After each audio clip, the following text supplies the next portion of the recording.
సంవత్సరాల తరబడి ఎన్ని మందులు వాడినా మీ మోకాల నొప్పులు తగ్గట్లేదా? ప్రాణ పెయిన్ క్లినిక్ లో అత్యాధునిక చికిత్స. ప్రస్తుతం మనతో పాటు ఉన్నారు ప్రముఖ సోషల్ యాక్టివిస్ట్ అలాగే నారీసేన ఫౌండర్ లతా చౌదరి గారు. ఒకసారి ఆమెతో మాట్లాడదాం. ఎందుకంటే రీసెంట్గా ఒక తండ్రి నీచమైనటువంటి పని చేయబోయి పాప ఒప్పుకోకపోతే కన్న కూతురు చంపేశాడు ఆమెను. ఇలాంటి దారుణాలు ఇంక ఎన్ని చూడాలి, అసలు ఎలా ఆగుతాయి? ఆమె ఏమంటారో ఒకసారి చూద్దాం. నమస్తే అండి. నమస్తే అండి. రీసెంట్గా మియాపూర్లోనండి నీచమైనటువంటి ఘోరమైనటువంటి ఇన్సిడెంట్. కన్న తండ్రి పోర్న్ వీడియోస్ చూశాడంట. చూసి సొంత కూతురే ఆ కూతుర్ని లైంగికంగా వేధించబోతే ఆ పాప ఒప్పుకోకపోతే పాపను చంపేశాడండి. చంపేసి ఎక్కడో పొదల్లో పడేశాడు. 3 రోజుల పాటు వెళ్ళడం, అమ్మాయి ఏమన్నా బతికిందేమోనని మళ్ళీ తన మీద కంప్లైంట్ చేస్తుందేమో అని చూడడం, అంటే తల్లికి చెప్తాను బెదిరించేసరికి చంపేశాడనమాట. అట్లా 3 రోజులు చేశాడంట. మళ్ళీ ఏం తెలియనట్టు భార్యతో కలిసి పోలీస్ స్టేషన్కి వెళ్ళి నా కూతురు కనిపించట్లేదని చెప్పేసి కంప్లైంట్ ఇచ్చి వచ్చాడు. 12-13 రోజుల తర్వాత నిన్న పోలీసులు సీసీ కెమెరా ఫుటేజ్లు అవన్నీ తీసి వీడే హంతకుడు అని చెప్పి బయటకు వచ్చింది. అప్పుడు నిన్న కేసు రిజిస్టర్ చేసి రిమాండ్ చేశారు. ఏంటండి ఇప్పుడు పిల్లలు చూస్తున్నారు పోర్న్ వీడియోస్, పిల్లల్ని చెడగొట్టేస్తున్నాయి నెట్లు అవి ఇవి అనుకుంటున్నాం.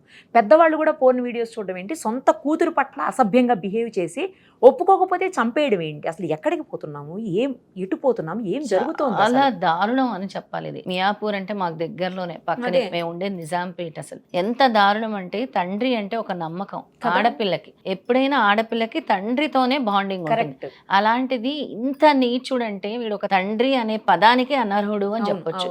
ఎందుకు అని అంటే ఒక నమ్మకం, ఒక రక్షణ, ఒక సేఫ్టీ ఎన్వైరన్మెంట్ అనేది తండ్రి ఇవ్వగలడు. అసలు దుష్ట శక్తుల నుంచి కాపాడాల్సిన తండ్రి అలాంటి తండ్రి సొంత అంటారు కదా, కొన్ని ఏమంటారు, జంతువులకి మానవులకి డిఫరెన్స్ లేదు. అసలు జంతువులు ఏం చేస్తాయి, కొన్ని వాటి పిల్లల్ని కూడా చంపుకు తినేస్తాయి. అలా అంత దారుణంగా వీడొక మృగం అని మనం మాట్లాడొచ్చు.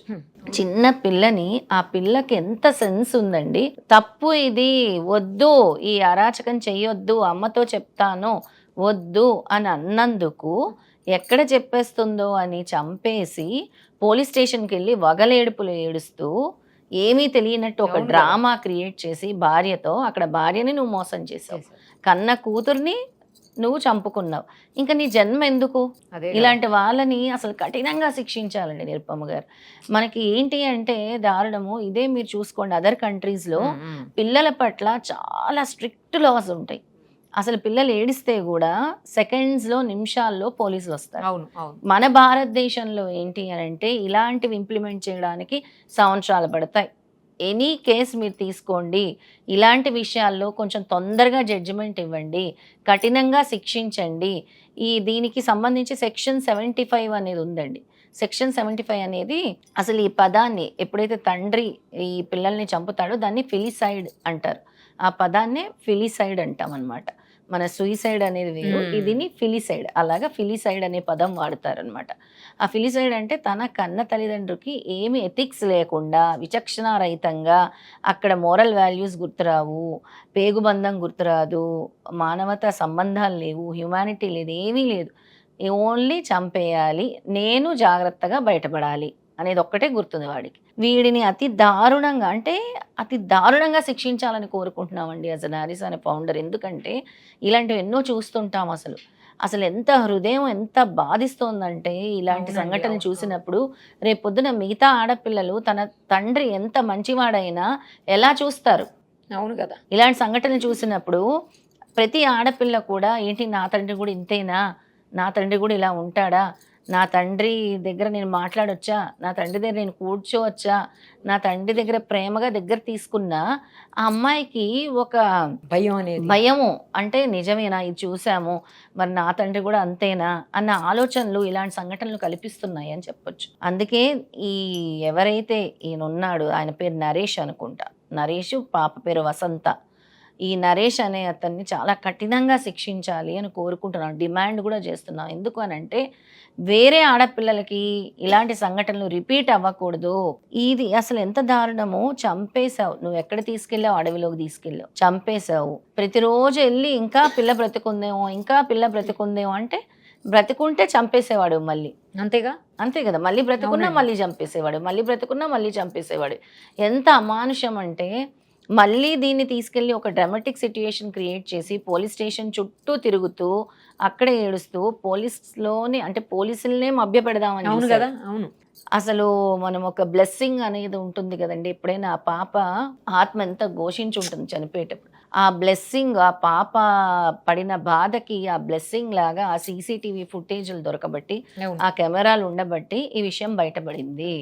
వెంటనే అంటే భగవంతుడు ఈ కర్మానుసారి అంటాం చూసారా, దానికి చాలా రిలేటెడ్ ఉంటుంది. ఎంతో తొందరగా కాదు, విత్ ఇన్ డేస్లోనే తండ్రే చేశాడు అనేది బయటపడింది. ఇది చాలా అమానుషము. దీన్ని మాత్రం తీవ్రంగా అంటే చాలా స్ట్రిక్ట్గా తీసుకోవాలి. దయచేసి అసలు మన జ్యుడిషియరీ సిస్టము గనక ఇలా పిల్లల మీద జరిగిన సంఘటనలు కానీ, అంటే ఇలా మహిళల మీద జరిగిన సంఘటనలు కానీ, పిల్లల మీద జరిగిన సంఘటనలు కానీ కొంచెం వెంటనే జడ్జిమెంట్ వచ్చేలా చేస్తే తొందరగా న్యాయం జరుగుతుంది అని అనుకుంటాను. కరెక్ట్ అండి.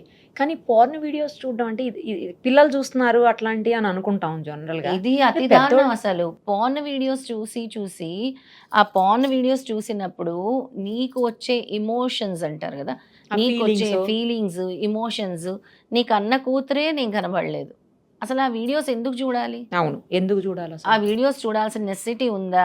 నువ్వు ఒక పెద్ద మనిషివి, నీ పిల్లల్ని నువ్వు గైడ్ చేయాల్సిన స్టేజ్లో నువ్వు ఉన్నావు. ఆ పాన్ వీడియోస్ చూస్తూ నువ్వే దానికి ఎడిక్ట్ అయ్యి నువ్వే నీ జీవితాన్ని బలి చేసుకున్నావు. నీ జీవితాన్ని కాదు, కన్న కూతురు జీవితాన్ని బలి చేసావు. ఈ పాన్ వీడియోస్ అనేవి కూడా బ్యాన్ చేయాలి కంప్లీట్గా. ఈ పాన్ వీడియోస్ అనేవి ఎవరు పడితే వాళ్ళు చూడటానికి వీలు లేకుండా బ్యాన్ చేయాలి. ఎందుకంటే దీనివల్ల చాలామంది చెడిపోతున్నారు. ఈ పాన్ వీడియోస్ వల్ల చాలామంది ఎలా బిహేవ్ చేస్తారు అని అంటే సెన్స్ అనేది లేకుండా, అంటే ఆ విచక్షణ లేకుండా బిహేవ్ చేస్తారు. ఈ వీడియోస్ చూసిన తర్వాత వాళ్ళ బిహేవియర్ చాలామందిని మనం చూస్తుంటాం. బస్ స్టాండ్లో, రైల్వే స్టేషన్లో కూడా చూస్తుంటాం కొంతమందిని. ఏంటి అంటే వాళ్ళు ఇలాంటి వాటికి అంటే ఒక డిఫరెంట్ టైప్ ఆఫ్ ఎడిక్షన్ అంటారు దీన్ని. ప్రతిరోజు వాడికి ఆ పాన్ వీడియో చూస్తే కానీ నిద్ర రాదు. ప్రతిరోజు పాన్ వీడియో చూసుకోవటం. అసలు ఎందుకు ఇలాంటి వీడియోస్ చూడాలి? ఎందుకు ఇలా ప్రవర్తన మార్చుకోవాలి? అసలు కన్న కూతురు అని అంటే ఒక ఎఫెక్షన్ ఉంటుంది. మరి వాడికి ఆ ఎఫెక్షన్ అనేది గుర్తు రాలేదా? పేగుబంధం అనేది గుర్తుకు రాలేదా? రక్త సంబంధము, నీ పిల్ల, నీ రక్తాన్ని పంచుకు పుట్టింది పిల్ల. నువ్వు ఏ పాము కాదు కదా, ఒక జంతువు కాదు కదా. నీకు భగవంతుడు మేధస్సు ఇచ్చాడు కదా, ఒక ఆలోచించే శక్తి ఇచ్చాడు కదా. ఆలోచించే శక్తి లేదా నీకు? అంటే ఎంత దారుణంగా అయిపోయిందంటే అసలు ఏమీ ఆలోచన ఉండదన్నమాట ఇలాంటి వాళ్ళకి. ఎంతసేపు ఏమంటారు, ఆ కామం మీదే తప్పించి కళ్ళు మూసుకుపోయి ఉంటాయి కానీ ఇంకా రెండో ఆలోచన ఉండదు. కామాంధుడు వీడు, కరెక్ట్, పరమ కామాంధుడు అనొచ్చు వీడిని. అంతటి కామాంధుడు వీడు. కానీ జనరల్గా పక్కింటోళ్ళు, ఎదురింటోళ్ళు, వెనకాల ఇంట్లో అట్లా చేశారని వింటున్నామండి, చూస్తున్నాం కూడా. కన్నా తండ్రులు కూడా ఈ మధ్య కాలంలో కొన్ని కేసులు వింటూనే ఉన్నాం ఇలాంటివి. చాలా. ఎందుకు తయారైతుంది అసలు సొసైటీ అండి ఇలా? ఎందుకు అసలు ఏమంటారు, పూర్వము చాలా ఇంట్లో పెద్దవాళ్ళు ఉండేవారు, అమ్మమ్మలు, తాతయ్యలు, కొంచెం రక్షణగా ఉండేవారు మనవలకి. తల్లిదండ్రులు తప్పు చేస్తున్నా మందలించేవారు, ఇలా చేయకూడదు అలా చేయకూడదని. ఒక ప్రొటెక్షన్, ఒక ప్రొటెక్టివ్ ఎన్వైరన్మెంట్ అని ఉండేది ఇది వరకు. ఇప్పుడు ఏమైపోయిందంటే ఇప్పుడుండే ఉద్యోగాలకి, ఇప్పుడుండే టైం, ఇద్దరు ఉద్యోగాలు చేయటంతో పిల్లలు ఒంటరి వాళ్ళు అయిపోతున్నారు. ఈ అమ్మాయి పరిస్థితి కూడా మనం ఈ కేసు కూడా తీసుకుంటే, ఈ అమ్మాయి వసంత కేసు కూడా, వాళ్ళ అమ్మ డైలీ వేజ్ లేబర్, వాళ్ళ నాన్న ఉన్నాడు సమయానికి. అక్కడ కూడా నాకు తెలిసిన విషయం ఏంటి అని అంటే ఈ అమ్మాయి ఎక్కడికో వెళ్ళిపోతున్నానని చెప్పి ఇంట్లో నుంచి వెళ్ళిపోతుందట. ఈ అమ్మాయి అంటే ఆల్రెడీ 2-3 సార్లు ఈ అమ్మాయిని బలవంతం చేసి ఉంటాడు, అటాక్ చేయబోయాడు, బలవంతం చేసి ఉంటాడు. ఎవరితోనో చెప్పేసి ఈ అమ్మాయి వెళ్ళిపోతుందట. వెళ్ళిపోతుంటే వాళ్ళు ఈయనని చెప్పారట, ఈయన పిలిచి మీ అమ్మాయి వెళ్ళిపోతానంటోంది, ఎక్కడికో వెళ్తుంది అని. అప్పుడు ఈయన బండి తీసుకొని, 2 వీలర్ తీసుకొని వెళ్ళి ఆ అమ్మాయికి పద మనం వెళ్దాము, నేను వెళ్ళి కట్టెలు తీసుకొస్తాను, కట్టెలు తీసుకొని వద్దాం మనం అని చెప్పి ఆ అమ్మాయికి మంచి మాటలు చెప్పి నమ్మపల్లికి ఆ అడవిలోకి తీసుకొని వెళ్ళి అక్కడికి నువ్వు ఉండు ఇక్కడే అని చెప్పి దేంతో కొట్టాడో మరి ఏం చేశాడు, స్పృహ తప్పిపోయింది పిల్ల. తప్పిపోయిన తర్వాత చంపేశాడు. అతి దారుణమైన సంఘటన. అసలు ఇలాంటివి వింటుంటే మనకి ఆ రోజంతా కూడా అసలు తెలియని కోపం, ఆవేశం. ఎక్కడ బ్రతుకుతున్నాం మనం, ఎలాంటి సమాజంలో మనం బ్రతుకుతున్నాం, రేపు పొద్దున్న ఇలాంటి సంఘటనలు మన పిల్లలు చూసినప్పుడు మనం ఏం చెప్తాం? వాళ్ళకి పిల్లలకి ఎలా నమ్మకాన్ని కల్పిస్తాం? నమ్మకం అనేది పోతుంది పిల్లలకి. ఆడపిల్లలకి ఎస్పెషల్లీ ఆడపిల్లలకి గుడ్ టచ్ బ్యాడ్ టచ్ అనేది ఎప్పుడూ కూడా మనం నేర్పిస్తూనే ఉన్నాము. అయినా కూడా కన్న తండ్రి ఇలా చేస్తే ఇంకా ఆ టచ్ని అసలు ఏ టచ్ అని మనం పేరు పెట్టగలం, అసలు దాన్ని ఏం చేయగలము అని అంటాను.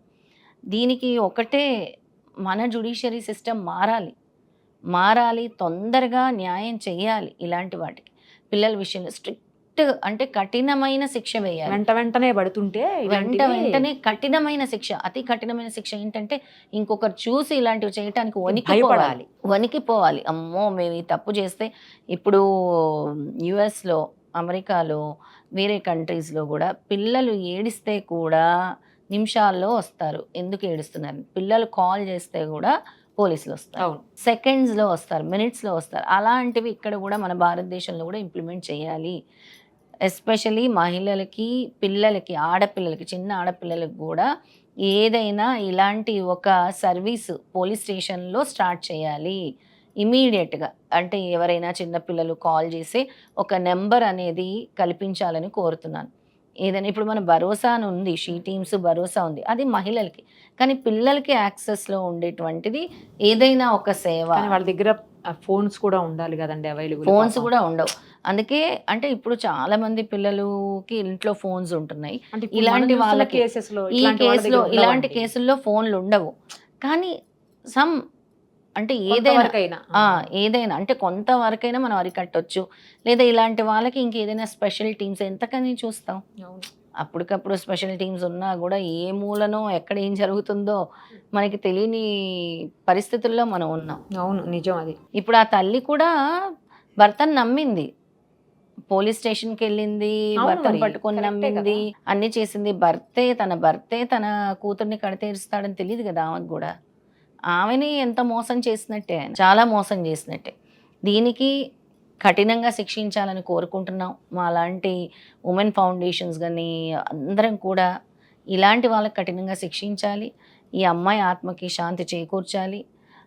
తొందరగా కూడా ఇలాంటి వాళ్ళకి జడ్జిమెంట్ ఇచ్చి చాలా చాలా కఠినంగా శిక్షించాలని కోరుకుంటున్నాం. మీరు అన్నట్లు కఠినమైన శిక్షలు, అది కూడా త్వరితగతిన పడితే కొంతవరకన్నా ఏమన్నా మార్పు వస్తుందేమో. మరి చాలా త్వరగా అంటే మనం ఎప్పటి నుంచో కూడా కోరుకుంటున్నాం మన జ్యుడిషియరీ సిస్టమ్ని. ఏమనంటే మహిళల విషయంలో, పిల్లల విషయంలో ఏమున్నా కూడా కొంచెం తొందరగా ఇలాంటివి తీసుకుంటే సంవత్సరాలు పొడిగించకుండా. మనం చూస్తున్నాం ఎన్నో డొమెస్టిక్ వైలెన్స్ కేసులు, ఎన్నో రేప్ కేసులు చూస్తున్నాము, రేప్ చేసి హత్య చేయబడ్డ కేసులు చూస్తున్నాము. అలాంటిది అత్యాచారం జరిగింది. ఇప్పుడు ఇది అంతే, కాకపోతే పసిపిల్ల పిల్ల. అలా చాలా చాలా దారుణమైన సంఘటనలు ఇలాంటివన్నీ కూడా.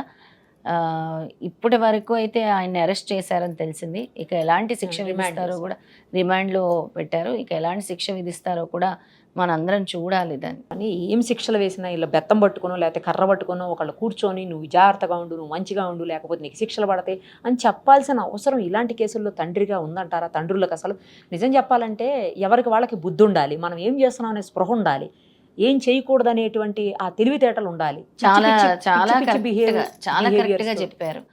ఇప్పుడు తల్లి తండ్రి అంటే ఏంటండి చెప్పండి? అదే కదా అసలు, తల్లి తండ్రి వాళ్ళ తర్వాతే కదండి ప్రపంచం. రక్షణ లేనప్పుడు ఇంకెక్కడికి పోతారు ఆడపిల్లలు? ఎందుకు కంటున్నారు మరి అప్పుడు అలాంటి ఆడపిల్లలని స్థితి? అసలు చాలా చాలా దారుణంగా తయారవుతుంది, చాలా దారుణంగా. మేము ప్రతి చోట సేవ్ గర్ల్ చైల్డ్ అని చెప్పి నినాదాలు చేసి ప్రచారాలు చేసినా కూడా ఇలాంటి వింటున్నప్పుడు అండి అసలు ఆడపిల్లలు పుట్టకపోతేనే బెటర్ ఏమో అనిపించే పరిస్థితులు వస్తున్నాయి. చాలా చాలా కరెక్ట్గా చెప్పారు. ఎందుకు అనంటే ఇప్పుడు కూడా బయట ఎలా ఉంది అనంటే ఒక నలుగురు అందరు ఇలా ఉంటారని నేను అందరినీ, ఇలాంటి సంఘటనలు జరుగుతున్నప్పుడు మాత్రం అలాంటి బాధ కలుగుతుంది, చాలా బాధ కలుగుతుంది. ఎందుకు బాబోయ్ మా ఆడపిల్లలు ఉంటే మేమెన్ని ఫేస్ చేయాలా అనే భయం కలుగుతుంది అందరికి. చాలా చాలా అసలు దారుణంగా కూడా మార్పు రావాలి. సొసైటీలో ఖచ్చితంగా మార్పు రావాలి, ఆలోచన విధానాల్లో మార్పు రావాలి, మానవతా సంబంధాల్లో మార్పు రావాలి. ఆలోచించండి, కొంచెం మేలుకొనండి, ఆలోచించండి. నీ పిల్లల్ని నువ్వు కాపాడుకోవాలి, నీ పిల్లల్ని నువ్వే ఇలా ప్రవర్తిస్తే నీ తండ్రి స్థానం అనేది వ్యర్థము. రేపు పొద్దున్న నిన్ను ఒక తండ్రిగా, అసలు నీకు తండ్రి అనే పదానికి ఇంకా అర్థం లేదు. ఇంకా తండ్రి అనే పదానికి అసలు తీసేయాలి. వాడు అసలు అర్హుడే కాదు, ఇంకా అసలు వాడు తండ్రి కాదు. ఇంకా వాడు ఏమంటారు, ఆ పిల్ల పాలిట ఎముడు వాడు. అంతే. పిల్లపాలి టెముడుగా తయారయ్యాడు. రైట్ అండి. థ్యాంక్ యూ లతా గారు, థ్యాంక్ యూ సో మచ్ అండి. నమస్తే అండి. సుమన్ టీవీలో మీ పర్సనల్ అండ్ బిజినెస్ ప్రమోషన్స్ కోసం కింది నెంబర్కి కాంటాక్ట్ చేయండి.